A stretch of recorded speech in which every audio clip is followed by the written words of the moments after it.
Здравствуйте, я Хамзин Олжас Уралович, педагог дополнительного образования, тренер-преподаватель по шахматам. Тема сегодняшнего нашего урока номер 1 будет мат Легаля. Хотел бы показать вам партию Легаль Бири, Париж, 1750 год. Это достаточно известная классическая партия. Начинаем. Е4, Е5, конь F3, D6. Это называется защита Филидора. Классический ход в этой позиции конь C6. Черные играют D6. Белые ходят слон C4. По законам шахмат захватили центр, вывели фигуры на активные позиции и готовим короткую рокировку. Черные ходят слон G4. Этот ход возможный, но все же сомнительный. Лучше было ходить слон Е7, выводить королевского коня и делать рокировку. Слон G4. Белый играет конь C3. И в этой позиции черные уже обязаны были ходить слон Е7. Развивать королевский фланг. Они ходят G6. Это решающая ошибка, так как черный пренебрегает самым главным в начале игры, в дебюте, то есть пренебрегает развитием фигур.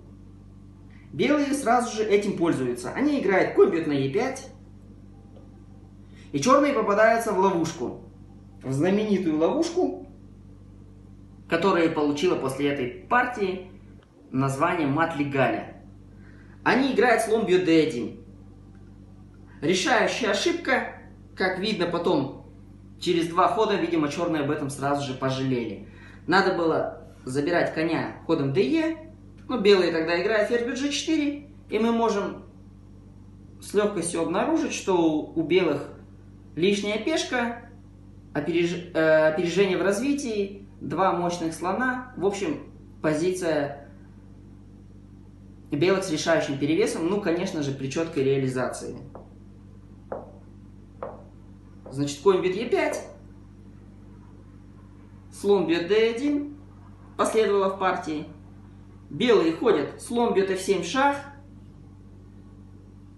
Обратите внимание, мы не можем съесть слона, так как защищает его конь.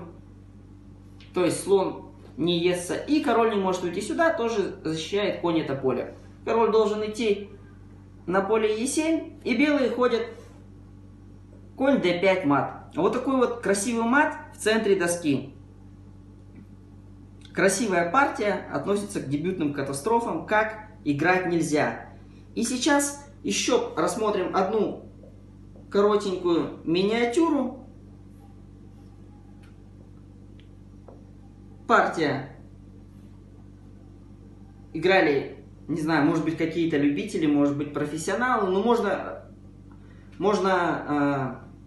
в общем, эта позиция может возникать с разных дебютов. Самое главное нам понять, что такое вообще мат Легаля, и применять. Допустим, Е4, Е5, конь F3. Ну, к примеру, конь C6.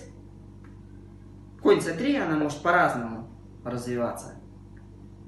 Черный ходит D6, белый ходит слон C4, черный ходит слон G4, рокировка.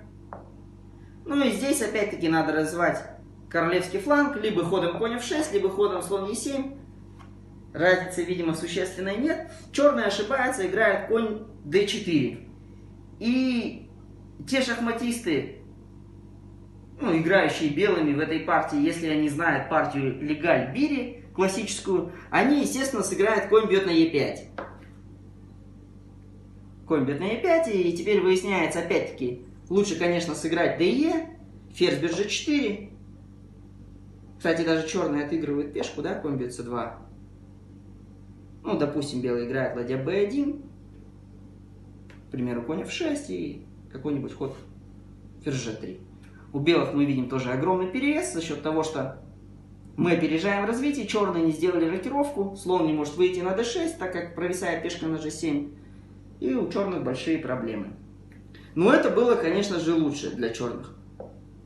Черные опять-таки, не чувствует опасности, забирает ферзя.